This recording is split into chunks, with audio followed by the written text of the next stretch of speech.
So I am back from the dead of not uploading for 10 months because Swagscope has forced me to.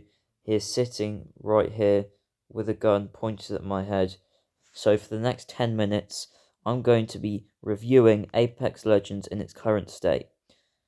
The game was released over 4 years ago, and I just want to do a little review of the game 4 years on. Now, this isn't scripted, because, officially because I can't be planned. I officially because I think that it's a good idea to do something unscripted.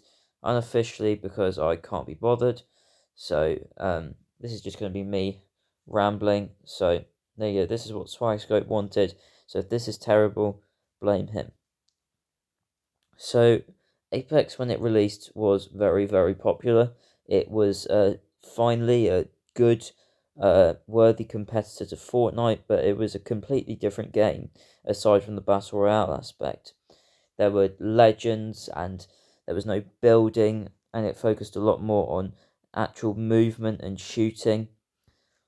But then, after a little while, the game dropped off, and for a number of months, Fortnite reclaimed its place at the top. But then, around the time of Season 3 in late 2019, and in the lockdown period in 2020, the game had a resurgence and it's not looked back since. Every new season would come the addition of a new character, new map changes, or indeed a whole new map, of which there have now been 4, some better than others.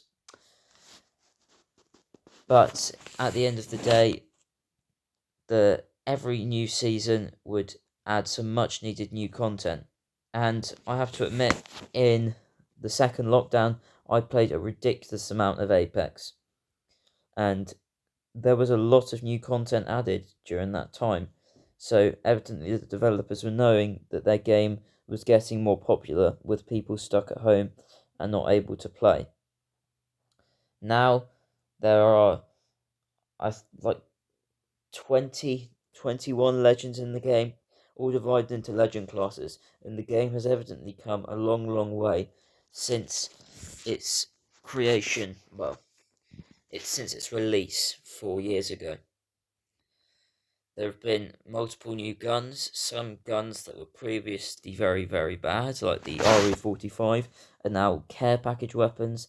There's a throwing knife in the care package. The wingman, as you can see on screen, uses sniper ammo. And we still didn't get Yobak's banner because he doesn't know how to communicate. But all in all, this game has come a long way and it's been very, very good. It's done something that other battle royales that looked promising, the likes of Hyperscape and Splitgate, I don't know if that's a battle royale, but Realm Royale and PUBG couldn't do, and that is stay at the top and compete with Fortnite over a long period of time. The only other game that is battle royale that is, at least in terms of commercially, on the level of Fortnite and Apex is Warzone, and that has not gone for the same route as they've just released a sequel to that game. Apex instead went for the Fortnite route and is just going to keep updating the game, although they have slowed down because they didn't add a legend in the newest season. So a lot has changed, as I've said multiple times. The legends that they've added since the start have been Octane, Watson, Crypto, Revenant, Loba, Rampart, Horizon, Fuse, Valk, Seer, Ash, Maggie, Newcastle,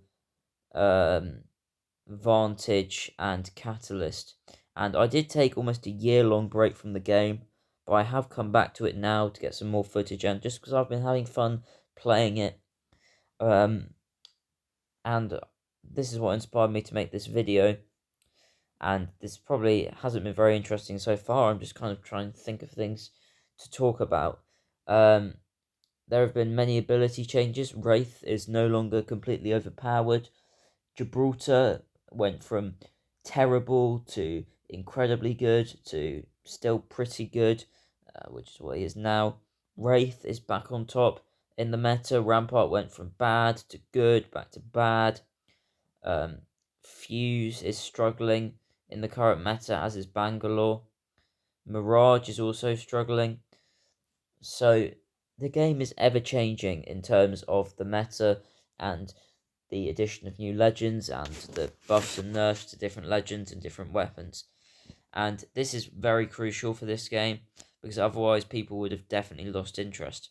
Another thing that is new is all the new maps that have been added, such as Broken Moon, which is not great, but also the likes of Olympus, Stormpoint, and World's Edge, which are all very good maps, albeit World's Edge is superior to every single map in this game.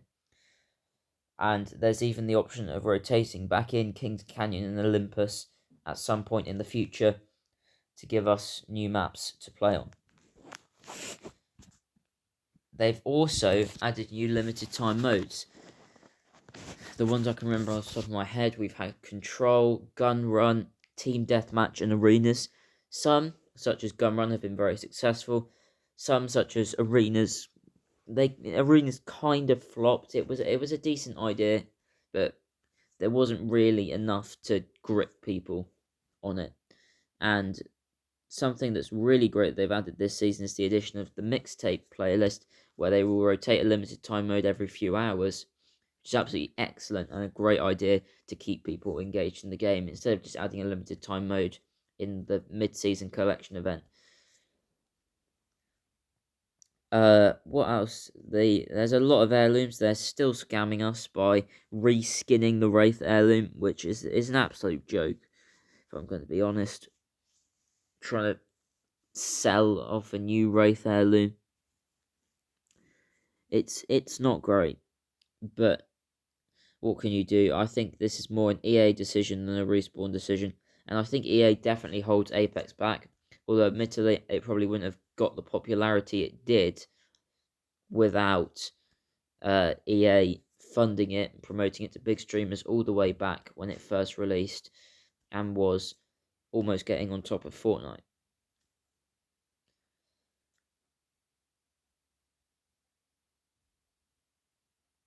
Awkward silence. So Apex, very good game, could be better if EA wasn't in charge.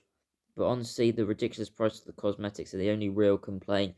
I think they've done a really excellent job of balancing the game out, and I think it's a really impressive game, and how it's competed with Fortnite is again excellent because that's also a very, very well made game that has stayed at the top for a long, long time. And I think Apex will match Fortnite in staying at the top for a very, very long time. So this is the end of this video. It's kind of a short one. I'm going to try and make some longer videos and script them.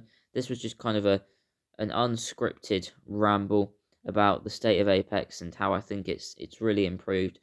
It'll be quite annoying to watch because there'll be some stutters, but I hope you enjoy, and I'll see you in the next one.